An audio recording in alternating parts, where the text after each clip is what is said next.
In this section, we're going to take a look at the rectangular coordinate system and graphs. And the first thing that we'll examine is just the coordinate plane. And this is often called the Cartesian coordinate system, named after René Descartes, who was a French mathematician in the early 1600s, who was also a philosopher, so probably best known for his saying, "I think, therefore I am." But he fused algebra and geometry together and was able to find solutions to equations using the coordinate system. So the first thing that we'll do is take a look at the different axes and the different regions. And so we have the x-axis, which is often the horizontal axis, and the y-axis, which is the vertical axis. And where they intersect is called the origin. And that ordered pair for the origin is at 0, 0. So every ordered pair consists of an x and a y coordinate, and that way we can plot different points in the coordinate plane, but just by going to wherever the x and the y coordinates are. So if the x and the y are both positive, you're going to graph a point in quad 1. If the x is negative and the y is positive, you're going to graph a point in quad 2. If both are negative, then your point will land in quad 3.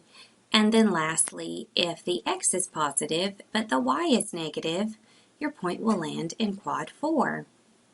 For instance, a point that is negative 3, 4.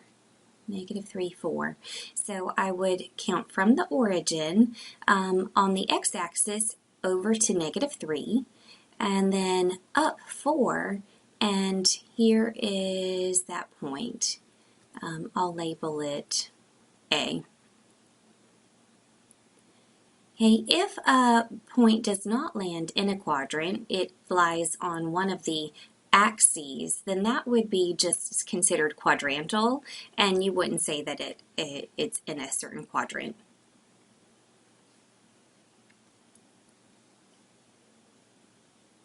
Okay, let's take a look at this first example. We're going to graph this equation.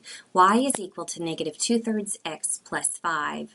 And so what this equation does, it relates an x with a y in such a way that it will satisfy this equation. So the ordered pair would satisfy the equation.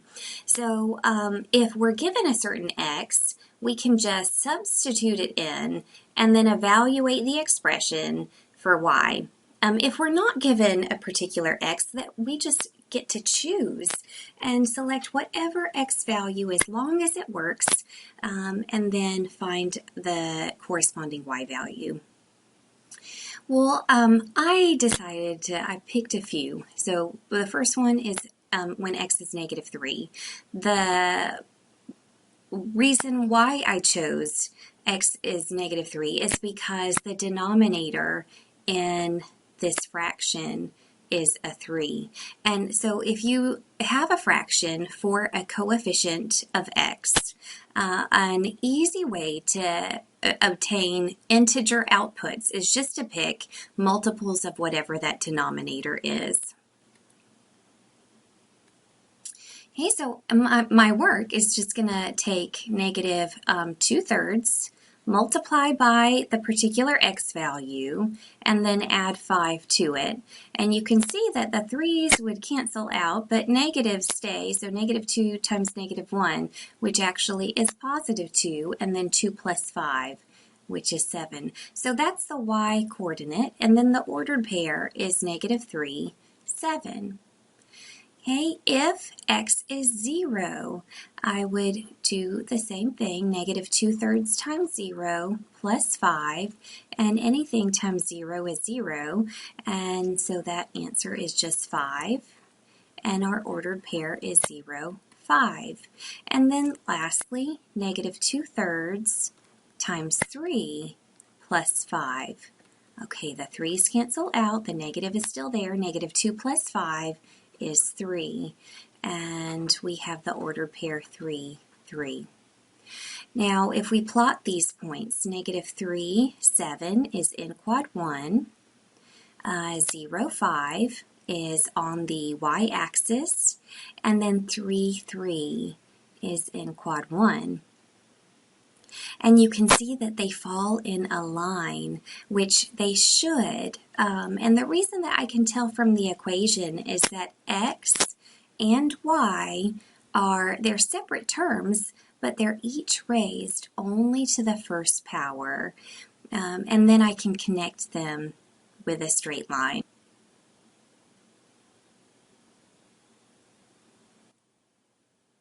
Let's take a look at another example. We want to graph the line 2x minus 3y equals 12.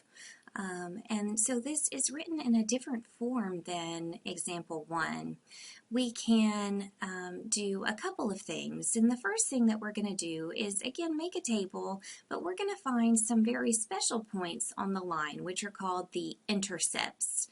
And the intercepts occur when either x or y equal 0. So the x-intercept can be found when y is 0, and the y-intercept can be found when x is 0. So let's find the y-intercept first. Okay, so I would just substitute 0 in for x and then solve.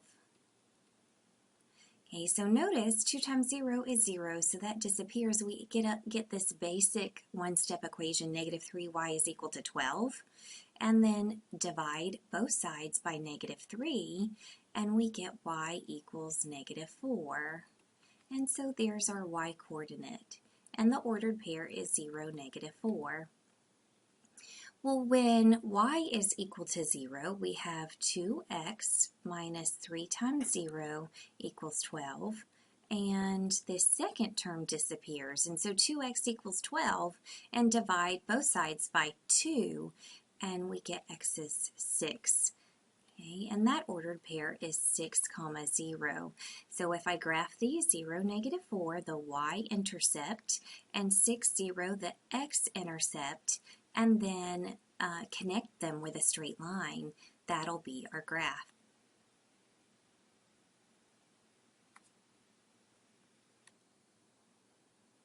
An alternative method is to take the given equation 2x minus 3y equals 12 and solve it for either x or y, but y is typically the variable that we would isolate. And so to do that, I would first subtract 2x from each side, because we want to move it over, and then bring down the negative 3y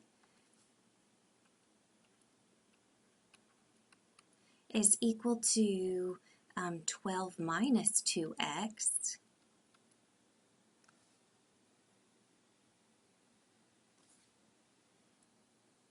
Okay, bring down negative 3y is equal to 12 minus 2x, and then divide by negative 3.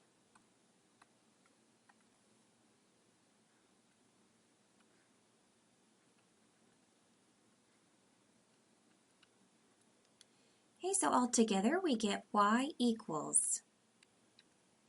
Okay, altogether we get y equals 12 divided by negative 3 is negative 4. And then negative 2 divided by negative 3 is positive 2/3 x. Or, writing it in descending order, where the highest power of the variable comes first, we get 2/3 x minus 4. And now you can make a table as we did in example 1.